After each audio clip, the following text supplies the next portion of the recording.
मैं यहां यह भी कहना चाहता हूं कि कुछ इस तरह की चर्चा भी हुई कि इस बिल को अभी से लागू कर दो। इस तरह की चर्चा भी हुई कि इसमें देरी क्यों। मैं यहां स्पष्ट करना चाहता हूं कि कुछ संवैधानिक व्यवस्थाएं होती हैं, कुछ संवैधानिक तरीके से कार्य करने का तरीका होता है। आखिर हमने महिलाओं को रिजर्वेशन देना है, पर किस सीट पर रिजर्वेशन मिले, किस सीट पर ना मिले, इसका फैसला कौन करेगा?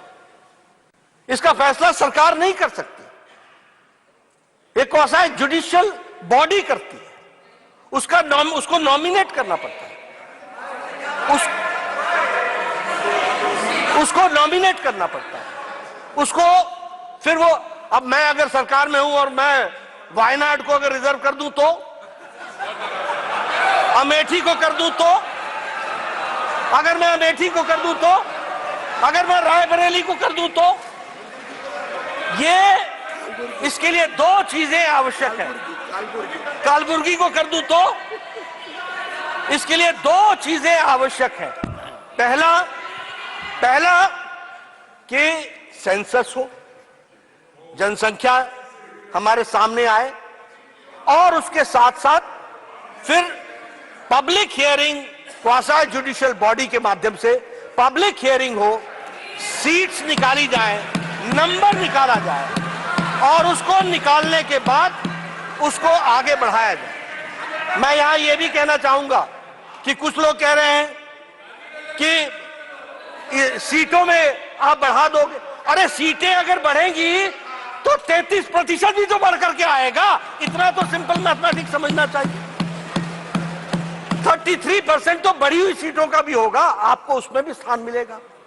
इसलिए नियम कानून से हम ये मानते हैं कि आज अगर आप बिल पास करते हो तो 2029 में महिला आरक्षित महिलाएं हमारी एमपी बन करके आ जाएंगी, ये बात पक्की है।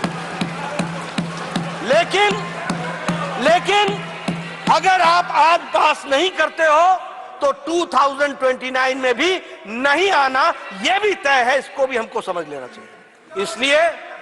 इसलिए मैं, आप अपनी बात कहिएगा, मैं इसलिए if this is the way and if this is the only way and if this is the shortest way, this is the way जिस रास्ते से हमको जाने की आवश्यकता है। हमारे आज भारतीय जनता पार्टी के दृष्टि से मैं आपके सामने ये बात कहना चाहूंगा कि honourable leader of the opposition wants to intervene for a minute, please. Sir खड़गे जी, प्लीज। क्या बोलना है इसका जवाब? इसका अमेंडमेंट करने का कोई दिक्कत नहीं है। ये आप अब करने का तो ये 31 को डाल रहे हैं। इसका मकसद क्या है कि बिल ऐसा ही चले। नहीं, आप ही ने कहा 29 के बाद ये सब 29 को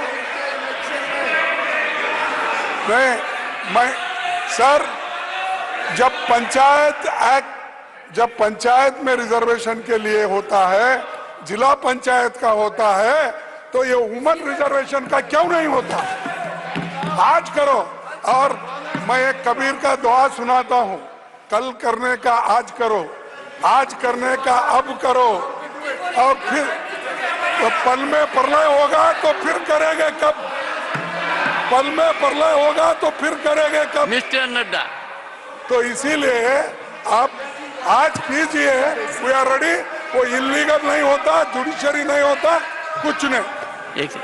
मैं यहाँ ऑनरेबल मेंबर्स, वन सेकंड सभापति जी, honourable members, one second please सभापति जी, ऑनरेबल मेंबर्स, सभापति जी, one second, sir. We are the upper house. We are the house of elders. If there is a reflection that there is a legal working mechanism, a constitutional process, then rather than play the other way around, we have to look into the real legality of it. And he is focusing on legality of it. Please go ahead, sir. सभापति जी, मैं यहां एक बात स्पष्ट करना चाहता हूं। मैं यहां स्पष्ट करना चाहता हूं, भारतीय जनता पार्टी का इंटेंशन कोई अपने आप को स्कोर करने का नहीं है, कोई पॉलिटिकल एडवांटेज लेने का नहीं है। हमारा उद्देश्य महिलाओं का सही मायने में सशक्तिकरण करने का है। अगर हमको पॉलिटिकल एडवांटेज लेना होता तो हम कह देते हम अभी कर लेंगे। जो काम नहीं हो सकता, मैंने कहा this is the only way and this is the shortest way and this is the correct way that we have to understand. ऐसा है आप लोगों ने ये जो नो कर रहे हैं ना, इसीलिए आपको उधर बैठा दिया, क्योंकि शासन करने नहीं आया। 30 साल से कोशिश करते हैं। अगर शासन करने आता तो अगर आपको ये मालूम होता कि कुछ नियम कानून भी चीज है। अब no, I am not going to yield, no I am not going to, no I am not going to, no sir, please, no sir, please, खड़गे ji, no please, he is not yielding, he is not yielding, तो मैं ये बोल रहा he is था, not yielding, no, he is not yielding, I gave you time when he yielded, he is not yielding, मैं please ये बोल continue, रहा था कि please continue, no, nothing will go on record, except what Mr. Narendra, nothing will go on record, Venugopal बैठ जाओ no, यार। he is not yielding, no, ऐसा है, खड़गे जी, मैंने please, फिर please. कहा, मैं फिर कहता हूं कि सरकारें नियम कानून से चलती हैं और नियम कानून के कुछ लिमिटेशंस होते हैं। हम जो मोदी जी जो काम करते हैं वो पक्का काम करते हैं, कच्चा नहीं करते, और इसीलिए पक्के तरीके से महिलाओं का सशक्तिकरण किया जा रहा है। मैं फिर आपसे बोलूंगा, मैं यहां यह बताना चाहता हूं कि भारतीय जनता पार्टी के अध्यक्ष के रूप में मैं यहां यह भी स्पष्ट करना चाहता हूं कि भारतीय जनता पार्टी हमेशा महिलाओं को स्थान देने में हमेशा अग्रसर रही है। आज अगर लोकसभा में हमारे 42 एमपी हैं, राज्यसभा में 14 एमपी हैं, हमारे सेंट्रल मिनिस्टर्स 10 महिलाएं हैं, और हमारे यहां हम पहली पार्टी हैं और अकेली पार्टी हैं जो संवैधानिक तौर पर 33% आरक्षण महिलाओं को देते हैं हर समिति में। Every committee, right from national committee to the booth committee, in every committee 33% women representation होता है। और हम सबको मालूम है कि मोदी जी के नेतृत्व में first foreign minister madam Sushma Swaraj, first finance minister Nirmala Sitharaman ji, first defence minister हमारी निर्मला सीतारमण जी, और first women member in the cabinet committee on security, इसमें भी फर्स्ट विमेन मंत्री। यानी हम लोगों ने, प्रधानमंत्री जी ने किस तरीके से महिलाओं का सशक्तिकरण किया है, यह बात हमारे सामने में आती है। वो तो मैंने आपको मैंने पहले ही बोल दिया, मैं नहीं बोला। मैं यहां यह भी कहना चाहूंगा अध्यक्ष महोदय कि ऐसा है, कुछ लोग आत्मस्तुति में इतने ज्यादा रहते हैं कि अपना छोड़ करके कुछ और सुनना चाहते ही नहीं है। मैंने खुद बोला, ये क्या बोलेंगे, मैंने खुद बोला कि this country has seen prime minister, lady prime minister before many countries. हमने कहा, मैं यहां यह भी कहना चाहूंगा कि जो कार्यक्रम चलाए गए, चाहे वो स्वच्छ भारत अभियान है, चाहे बेटी बचाओ बेटी पढ़ाओ है, ये इसके बारे में मैं स्पष्ट रूप में आपको बताना चाहता हूं कि जब प्रधानमंत्री जी ने पहली बार प्रधानमंत्री बनकर के लाल किले के प्राचीर से, from the ramparts of Red Fort, he had said that हम स्वच्छता अभियान, दीपेंद्र बैठ जाओ, no disturbance, please sit down, Beti Bachao Beti this is पढ़ाओ। not the way to conduct in the house, you are a senior member, please sit down, No, I will not bear this. Beti Bachao Don't बेटी go in that पढ़ाओ direction. और Have some स्वच्छता अभियान, positivity. Please sit down. Sorry. इसके बारे Don't में force my hands. इसके बारे में जब लाल किले के प्राचीर से प्रधानमंत्री जी ने कहा, from the ramparts of Red Fort, जब कहा तो उस समय राजनीतिक लोगों ने कहा था ये बड़ा गैर राजनीतिक की क्या सस्ता की बात प्रधानमंत्री लाल किले से कर रहे हैं। कुछ लोगों ने मजाक उड़ाया था, कुछ लोगों ने हंसी उड़ाई थी, और बेटी बचाओ बेटी पढ़ाओ की बातचीत करते हुए प्रधानमंत्री जी ने कहा था कि हम लड़कों की चिंता करते हैं लेकिन हम लड़कियों के बारे में चिंता नहीं करते हैं, हमको उसके बारे में चिंता करनी चाहिए। इस पर भी बहुत कटाक्ष हुए थे। लेकिन आज मुझे आपको बताते हुए खुशी हो रही है कि sex ratio at birth level हम 19 पॉइंट बढ़ करके आगे आए हैं, 19 पॉइंट्स हम आगे बढ़े। उसी तरीके से gross enrolment in higher education has increased by 18%, 18% बढ़ गया है। उसी तरीके से फर्स्ट टाइम देश में सेक्स रेशियो टोटल पॉपुलेशन का out of 1000 male females are 1020 female का सेक्स रेशियो बढ़ गया। ये आज बेटी बचाओ बेटी पढ़ाओ का हम सबको ध्यान में आता है कि हम सबको उसका क्या फायदा मिला है। जहां तक स्वच्छ भारत का सवाल है, 11 साढ़े 11 करोड़ इज्जत घर बनाना, मैं यहां बोलना चाहता हूं 50 साल से ज्यादा आप राज किया आपने। हम लोग भी जब नेशनल हाईवे पर जाया करते थे तो झुंड की झुंड महिलाएं अपने दैनिक नित्य क्रम के लिए हाईवे से गुजरती हुई हम देखते थे। हम देखते थे कि वो सूर्यास्त और सूर्योदय का इंतजार करती थी क्योंकि उनको अपना दैनिक नित्य कर्म उससे पहले करना होता था। क्या स्थिति थी और संख्या क्या थी? 12 करोड़। कभी सोचा नहीं था, कभी समझा नहीं था कि ये कैसी समस्या है। समझते भी कैसे? अगर सिल्वर स्पून से के साथ पैदा होते हैं, वो क्या जाने गरीब का दर्द, वो समझते हैं तो प्रधानमंत्री मोदी जी समझते हैं कि गरीब का दर्द क्या है और गरीब बहन की तकलीफ क्या होती है। आज 12 करोड़ बहनों को इज्जत घर दिया गया है।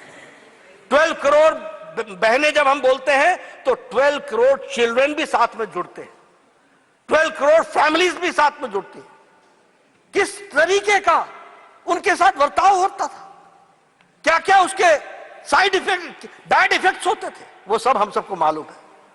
उनको इज्जत देने का काम प्रधानमंत्री मोदी जी ने किया और यूनाइटेड नेशंस ने भी उसको रिकॉग्नाइज किया और प्रधानमंत्री जी को उसके लिए सम्मानित किया। यह भी हमको ध्यान में रखना चाहिए। उसी तरीके से अगर हम प्रधानमंत्री आवास योजना की बात करें, आपको जानकर के खुशी होगी कि प्रधानमंत्री आवास योजना में हमारे 69% ओनरशिप जॉइंटली या इंडिविजुअली महिलाओं के पास है, महिलाओं को मिला।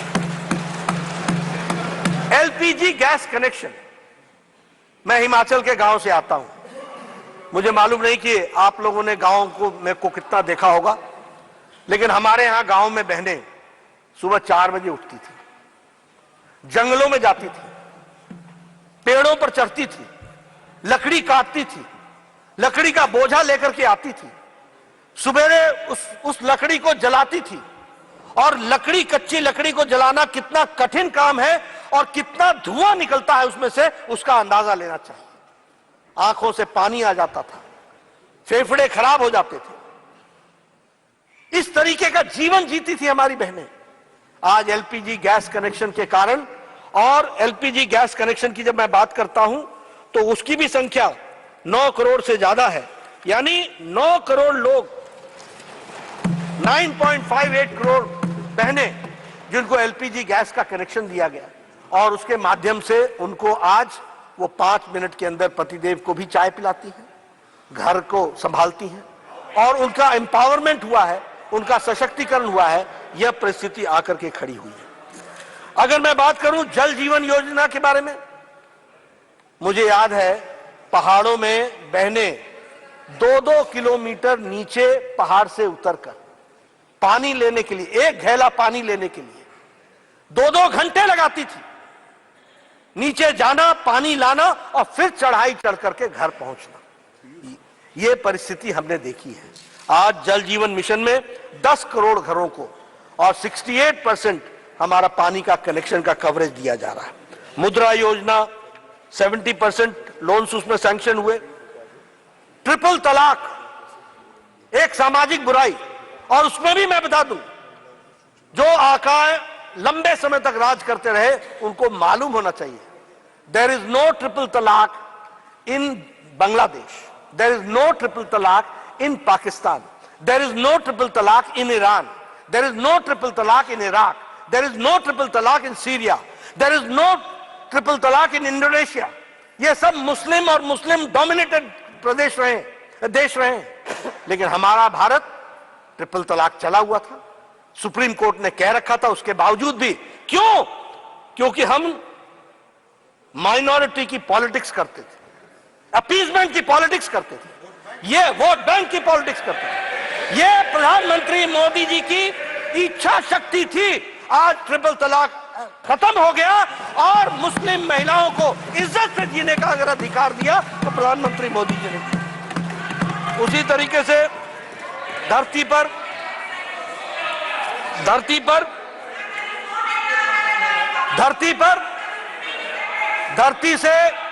धरती से चंद्रयान को साउथ पोल पर लैंड करने वाले स्थान को भी प्रधानमंत्री मोदी जी ने शिव शक्ति के नाम से पहचाना। वहां भी शक्ति महिलाओं को जोड़ने का और उसकी बात को कहा गया है। मैं इसके साथ साथ यह भी बोलना चाहूंगा, टाइम में से बोल रहे हैं। मैं यहां यह भी बोलना चाहूंगा कि ये सारी महिला सशक्तिकरण के कार्यक्रमों के माध्यम से देश को आगे बढ़ाने का काम किया है, और इसी में आज एक नई कड़ी जुड़ रही है, और वो है महिला शक्ति वंदन का विधेयक को पास करना। मैं सभी से तो अपील करूंगा ही, लेकिन इसके पहले कुछ और विषय भी मैं आपके सामने रखना चाहूंगा। एक चर्चा आज सुबह से मैं देख रहा हूं कि चर्चा चल रही है कि ओबीसी का ध्यान नहीं रखा गया, ओबीसी की चिंता नहीं की गई, ओबीसी के बारे में कुछ सोचा नहीं गया। ठीक है, राजनीति में इस तरीके के वक्तव्य चलते हैं, और वक्तव्य चलते चलते यहां तक पहुंच गया कि 70 सेक्रेटरी में 3 ही शायद ओबीसी। अब मैं इसमें सिर्फ ज्ञानवर्धन करना चाहूंगा, मैं ज्ञानवर्धन करना चाहूंगा कि कालेलकर की रिपोर्ट नेहरू जी के टाइम की कहां पड़ी हुई थी? मंडल कमीशन इंदिरा गांधी जी के टाइम पर, राजीव गांधी जी के टाइम पर कहां पड़ा हुआ था? क्या हुआ उसका? क्या कर पाए उसको?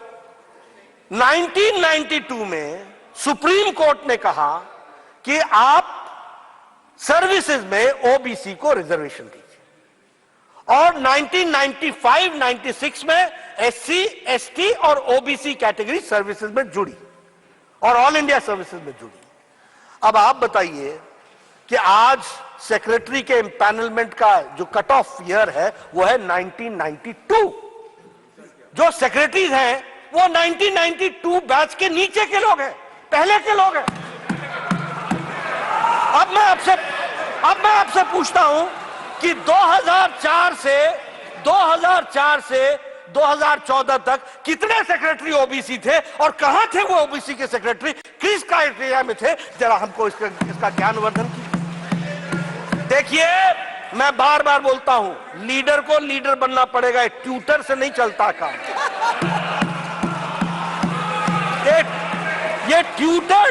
ये ट्यूटर्ड स्टेटमेंट से नहीं चलता है काम, और वह भी ट्यूटर अगर कोई लीडर हो तो भी समझ में आता है। ये एनजीओ को लेकर के आ जाते हो, जिन एनजीओ को जिनको आता न पता न सता, कोई चीज जानकारी नहीं, वो आपको समझाते हैं और आप बोल करके सोचो I was shocked and shattered and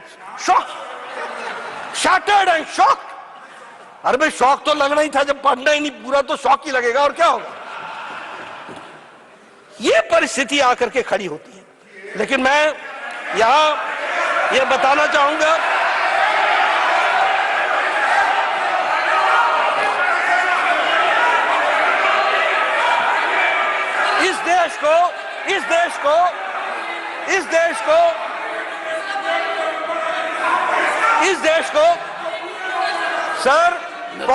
sir pocket में हाथ रख करके बोला नहीं जाता है। सर पॉकेट में हाथ रख करके बोला नहीं जाता है। नो पार्लियामेंट्री एटिकेट्स नहीं है। सर ये भारत में, आजाद भारत में ओबीसी की बात करते हैं, ओबीसी की बात करते हैं। भारत को पहला ओबीसी प्रधानमंत्री भारतीय जनता पार्टी एनडीए ने दिया, यह भी हमको ध्यान रखना। ये ओबीसी की बात करते हैं। मैं कांग्रेस की बात कर रहा हूं। कांग्रेस और भैया मैं कांग्रेस की बात, कांग्रेस। दूसरा आज 27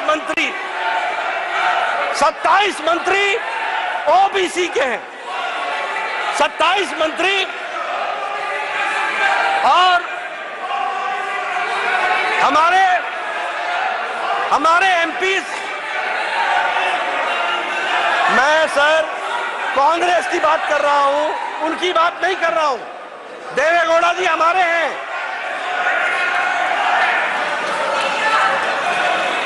ओबीसी, मैं कांग्रेस की बात कर रहा हूं। कांग्रेस, आई am not talking about Janata Dal. I am talking about Congress. That first Prime Minister has been given by NDA OBC, that is Narendra Modi by NDA. Never Congress has given. मैं OBC, मैं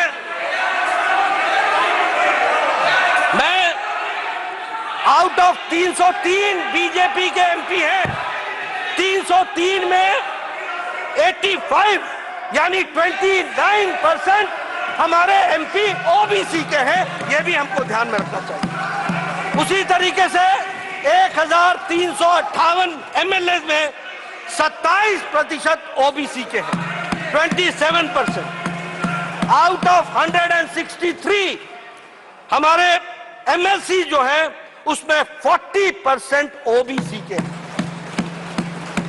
मैंने जैसा कहा कि 303 एमपी में 85 यानी 29% MPs are from OBC. Out of 1358 MLAs we have 27% OBC. And I repeat that among the MLCs 163 हमारे MLCs हैं, जिसमें से 40% ओबीसी है। यह भी हमको ध्यान में रखना। इसलिए अगर कहा जाए, फिर मैं बोल रहा हूं, कांग्रेस की बात कर रहा हूं। कांग्रेस के जितने एमपी हैं उससे ज्यादा तो हमारे ओबीसी एमपी हैं। यह भी हमको ध्यान रखना चाहिए। यह भी हमको ध्यान रखना चाहिए। इसलिए ये और देखिए मैं सिर्फ लोकसभा की बात कर रहा हूं। अगर लोकसभा और राज्यसभा मिला ले तो आपसे कहीं ज्यादा हम निकल जाते हैं। यह भी आपको ध्यान रखना। इसलिए और आप ओबीसी की बात करें, आप ओबीसी की बात करें जो एक बार नहीं अनेकों बार ओबीसी को गाली दे और एक बार नहीं अनेकों बार बोले मैं नहीं माफी मांगूंगा। ये इस तरह की बातचीत है। इसलिए मैं ये कहना चाहता हूं, सब लोगों का साथ मिलना चाहिए, सबकी सद्बुद्धि आए, सब लोग मिलकर के चलें, नारी सशक्तिकरण में अपने आप को जोड़ करके चलें और इस काम में अपना योगदान करें। और हम ओबीसी समर्थक होते हुए समाज को, सबको साथ लेकर के चलने की बात कहते हैं। इन्हीं शब्दों के साथ इसका मैं समर्थन करता हूं और सबसे समर्थन करता हूं।